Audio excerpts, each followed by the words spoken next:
My name is Brianna Wisner. Rebecca and I are going to be presenting today on student engagement using the article from The Reading Teacher on students' engagement in literacy tasks. The goals and objectives are that throughout this presentation, you're going to learn what engagement is, why it is important, and how it is measured. We're going to make predictions about engagement, see what studies show about engagement, and compare successful lessons that you've had with your peers in regards to engagement.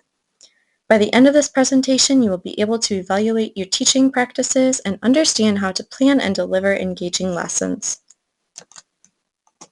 There are many components of engagement. Using the scrap paper you have in front of you, write down one word or a phrase that you believe is related to engagement.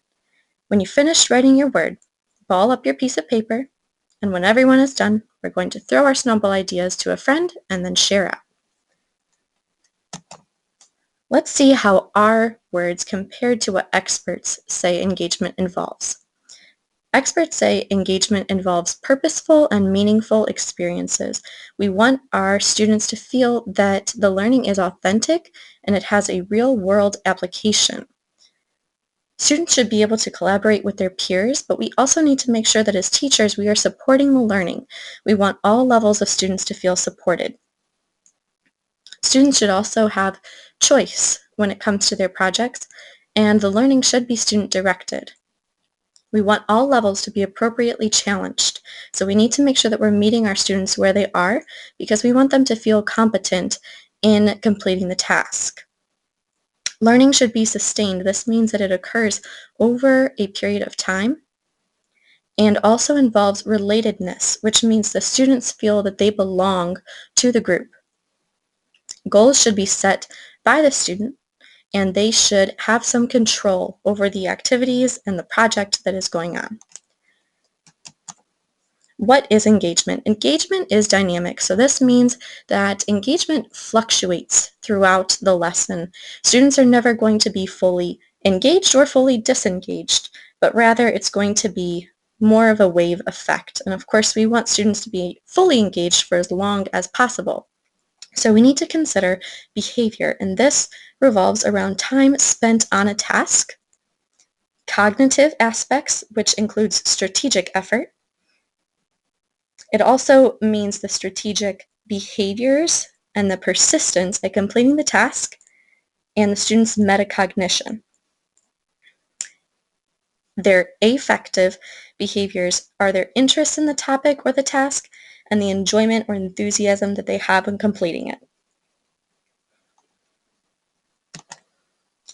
Engagement is important because it is associated with reading achievement. Reading achievement and engagement leads to increased learning, extended achievement, academic success.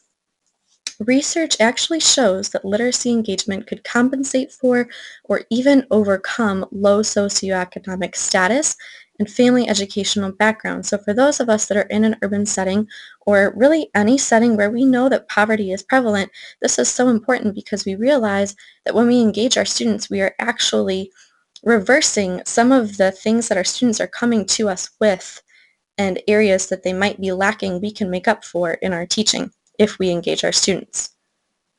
Presley and Allington were quoted as saying, "High levels of engagement distinguish higher performing classrooms from lower performing classrooms."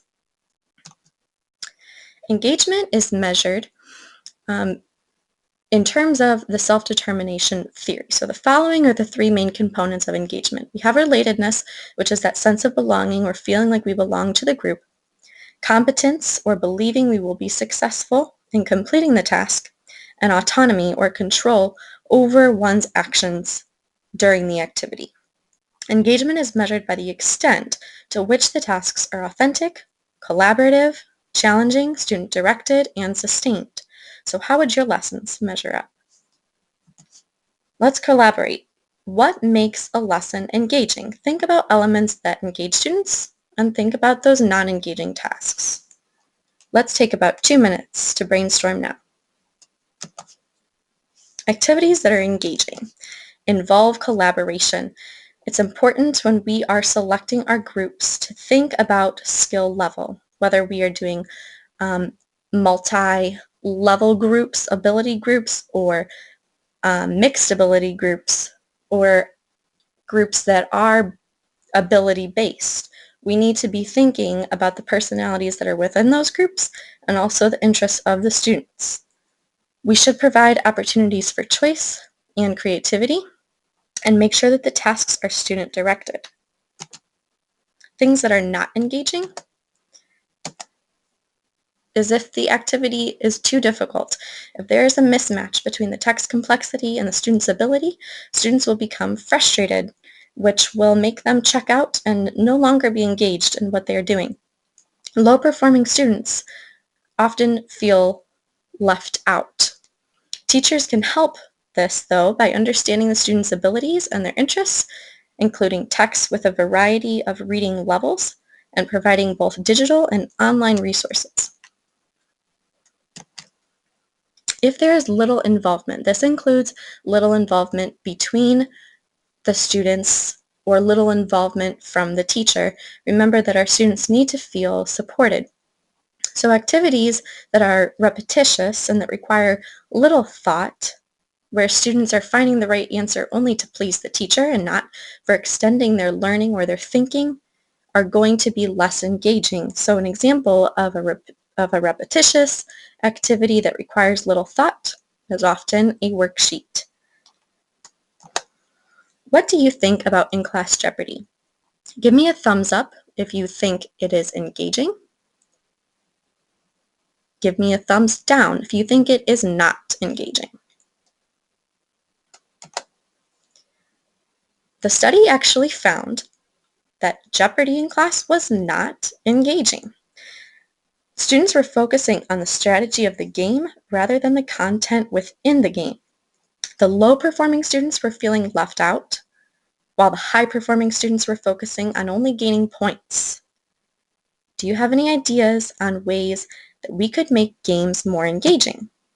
Make sure that you're focusing on understanding, not on gaining points. Don't forget about the low achievers either. We want to make sure that they feel supported. So discuss in small groups of 3, and then we will share out. Take a minute to do this now. Taking a closer look at our lessons, this chart breaks down engagement on a rating scale of 1 to 4. And when we're looking at the behavioral component, this is on a rating of clearly not engaged to highly engaged, but we're also looking at the affective factors and the cognitive as well. So take a minute and read this now.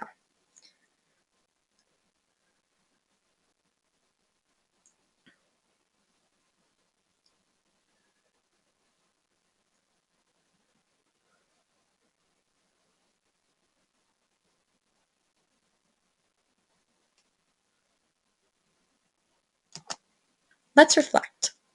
Think of some of your successful lessons. Which ones were the most engaging? Did they have any of the qualities you found in the chart on the previous slide? Did any of them contradict what the study found? Take about 2 minutes to do a think, pair, and share. Ideas on how to make an engaging lesson. What you should do is include lots of visual stimulation, such as visual aids. This will act as an equalizer to meet the needs of our various learning styles. We should pick a topic that interests our students. Make sure that we encourage our students to think by drawing conclusions and making their own predictions. We need to provide differentiated support. Including graphic organizers is a great way to do this. We should let our students be creative, but make sure to watch for confusion. In conclusion, engaging lessons hit the 3 areas of engagement, which are behavioral, or the time spent on a task, cognitive, the strategic effort, and affective, the interest in the topic or the task. We are almost done. This is known as the 3-2-1 method. You can do this with your students when closing a lesson to provide another engagement activity. Using the note card in front of you, write down 3 things you learned about engagement, 2 things you found interesting, and 1 question you still have. Take 2 minutes to do this now. If you are wanting to learn more, you can check out these resources. The video link here is 7 ways to increase student engagement in the classroom. The first link here is a video link to the teacher channel on the Wingman. It's a video on engaging reluctant students. There are also articles on the golden rules for engaging students in learning activities, the 10 ways to engage students, and of course, the article that we referenced, which is Students' Engagement in Literacy Tasks. Thank you so much for learning with us today, and I hope you now know more about how to engage your students in literacy tasks.